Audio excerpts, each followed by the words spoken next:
테슬라 소식입니다.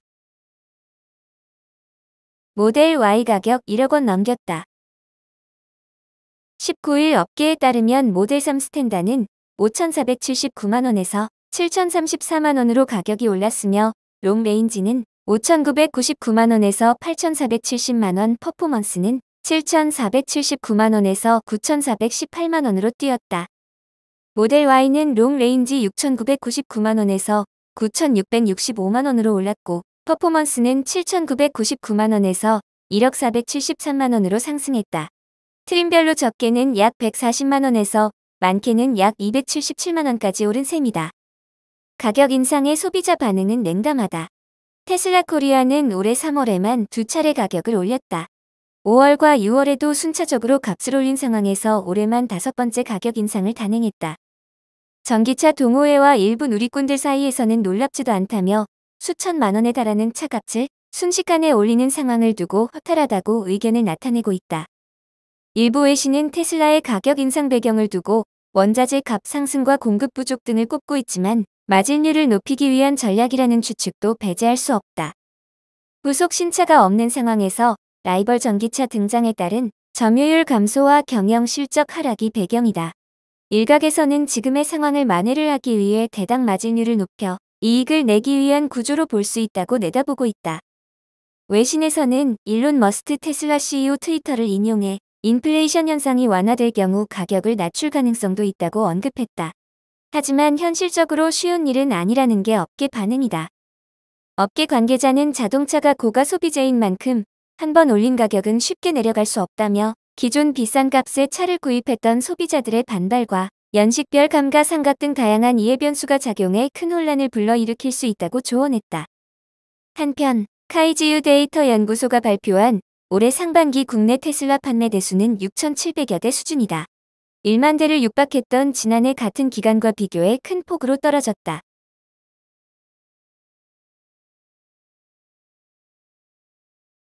애플 소식입니다. 긴축 경영의 지수 하락. 경기 침체 현실화하나. 뉴욕 증시에서 주요 지수는 미국 주요 은행들의 실적이 긍정적이었음에도 애플 고용 관련 소식에 하락했다.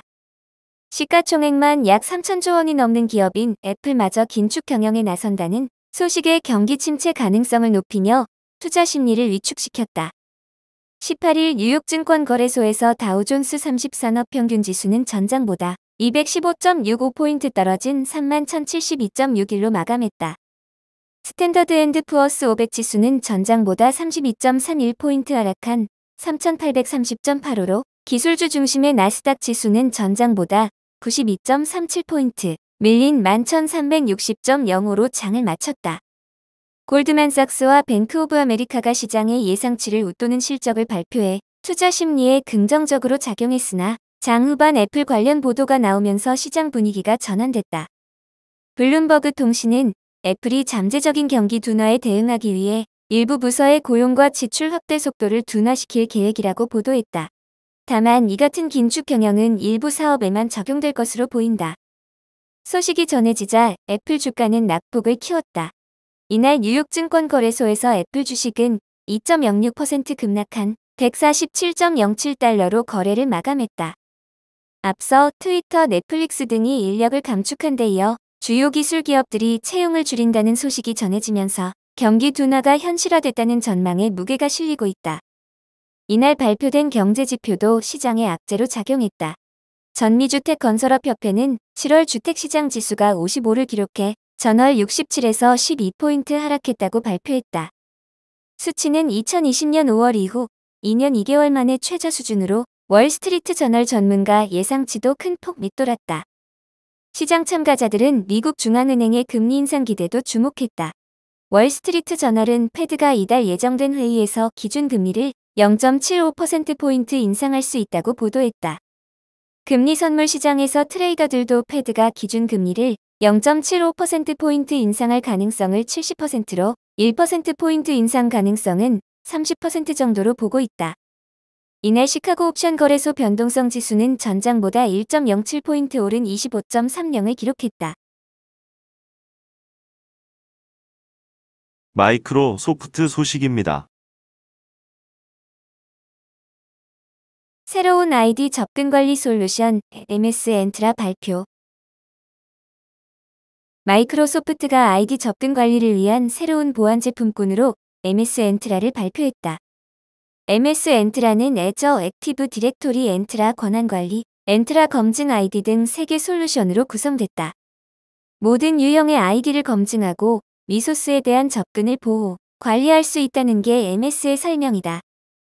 이번 달에 출시된 엔트라 권한 관리는 MS가 지난해 인수한 클라우드 녹스 시큐리티의 기술을 기반으로 개발된 클라우드 인프라 권한 관리 솔루션으로 멀티 클라우드 환경에서 모든 아이디, 리소스 등에 대한 권한을 포괄적으로 파악할 수 있게 한다. 이를 통해 사용되지 않거나 과도하게 부여된 권한을 탐지, 적절한 수준으로 조정 모니터링하고 MS 애저, 아마존 웹 서비스, 구글 클라우드 플랫폼 등의 클라우드 환경에서 최소 권한 원칙을 적용함으로써 데이터 침해 위험을 줄일 수 있다고 MS는 부연했다. 엔트라 검증 아이디는 분산형 아이디 서비스다. 앱과 서비스 접근을 위해 공급자에게 아이디 데이터를 전달하고 동의를 구할 필요 없이 정보 주체가 직접 공유할 정보, 시점, 대상 등을 결정할 수 있어 개인정보 보호 수준을 높일 수 있다. 현재 엔트라 검증 아이디는 프리뷰로 공개됐으며 내달 초 공식 출시될 예정이다. 기존 제공되던 클라우드 기반 아이디 접근 관리 솔루션인 애저 AD도 엔트라 제품군에 포함돼 제공된다. 특정 조건 또는 상황에 따라 접근 권한을 통제하는 조건부 액세스, 패스워드 없이 안전한 로그인이 가능한 패스워드리스, 외부 사용자 검증에 사용되는 익스터널 아이덴티티즈 등의 애저 AD의 기능은 그대로 유지돼 앱, 디바이스, 데이터 등의 안전한 연결을 지원한다.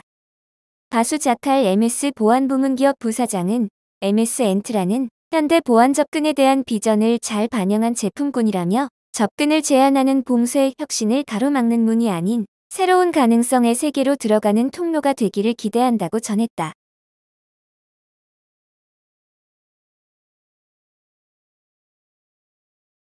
아마존 소식입니다. 글로벌 클라우드 시장 2028년 1조 4,600억 달러 규모 전망. 인사이트 파트너스가 50개 이상의 회사를 대상으로 주도 면밀한 조사를 한 결과 글로벌 클라우드 컴퓨팅 시장 규모는 2028년까지 연평균 23.9%씩 성장해 총 1조 4,658억 1천만 달러에 달할 전망이다. 이 같은 성장은 반도체 칩 시장에 긍정적인 요소로 작용한다. 인사이트 파트너스는 2028년까지 클라우드 컴퓨팅 시장 예측에 따르면 전 세계 클라우드 컴퓨팅 시장 규모는 2022년 4,052억 9천만 달러, 2028년 1조 4,658억 1천만 달러에 이를 것이라고 추정한다. 코로나 발병이 클라우드 컴퓨팅 시장에 긍정적인 영향을 미쳐 클라우드 기반 솔루션에 대한 수요를 촉진하고 비용 최적화가 클라우드 활용을 촉진하고 클라우드 솔루션을 주류입 배포 옵션으로 수용하도록 했다. 아시아 태평양 지역이 2022년 전 세계 클라우드 컴퓨팅 시장에서 가장 빨리 성장한 시장이다. 미국, 영국, 인도, 남아프리카 공화국, 브라질은 예측한 기간 동안 높은 성장률을 기록한 나라들이다. 전 세계 대부분의 조직은 클라우드 서비스를 실행 가능한 이 배포 모델로 받아들이고 있다. 클라우드 채택에 대한 가장 인기 있는 근거는 제공 플랫폼으로서의 클라우드의 유연성과 데이터 보안이다. 많은 기업들이 하나 이상 클라우드 서비스로 운영 체계를 옮겨 다른 기업의 경쟁 우위를 확보하려고 한다. 예를 들어 2019년 7월 아마존의 클라우드 컴퓨팅 사업인 아마존 웹 서비스는 중동에서 최초로 바레인에서 클라우드 솔루션을 출시했다. 이곳의 서비스 대비를 통해 아마존은 중동 비즈니스 시장을 확대하려고 한다. 클라우드는 이제 조직의 이 전략 맥락 내에서 신뢰할 수 있는 배포 모델로 인식되고 있으며 만족도 수준은 여전히 높다. 전 세계 3분의 2가량 사용자들은 현재 클라우드 서비스를 사용하고 있으며 앞으로 확장하려고 한다. 미국에 따르면 글로벌 퍼블릭 클라우드 서비스 시장에서 아마존, 마이크로소프트, 구글의 시장 점유율을 합치면 50%가 넘는다. 이들 클라우드 서비스 제공업체는 혁신상업적 리더십을 유지하며 글로벌 입지를 확장할 수 있는 유리한 위치에 있다. 아시아 태평양은 경제 안정과 1인당 소득 증가로 클라우드 컴퓨팅 시장의 성장이 예상된다. 이 지역 많은 정부는 강력한 정보 및 기술 인프라 산업을 개발하기 위해 막대한 자본을 투자 중이다. 사이버 보안, 하이퍼스케일 컴퓨팅, 인공지능 및 블록체인은 이 지역 중앙정부가 노력을 집중하는 주요 영역이다. 예를 들어 인도 전자정보기술부는 2021년 8월에 4천억 달러 투자 목표를 세웠다.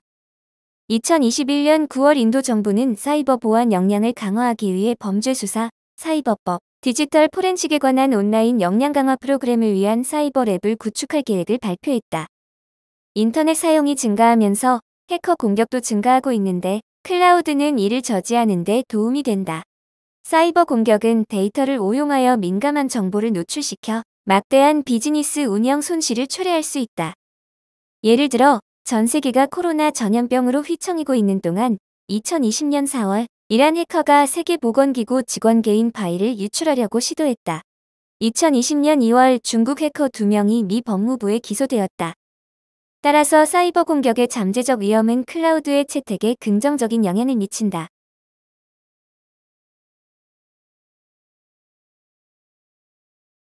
구글 소식입니다. 러 법원 또 5천여억 원 과징금 폭탄. 금지 콘텐츠 유포. 미국 간판 정보통신 기업 구글이 러시아 법원에서 또다시 5천억 원이 넘는 거액의 과징금을 부과받았다.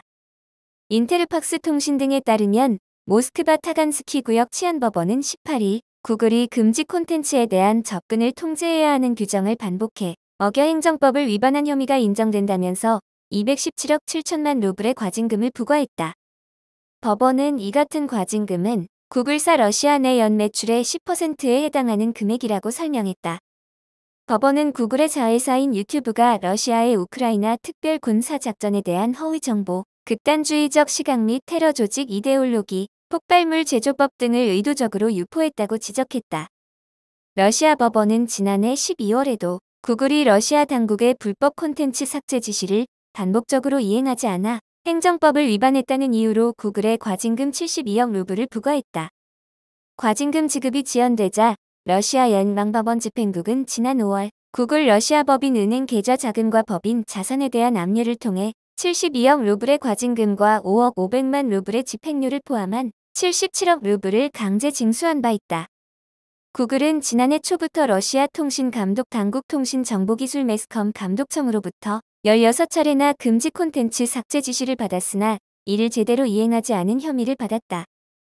지난 2월 말 러시아의 우크라이나 특별 군사 작전이 시작된 뒤 로스콤나드조르는 구글 자회사인 유튜브가 군사 작전과 관련한 허위 정보를 퍼뜨리고 항해 시위를 부추긴다는 혐의를 제기했다.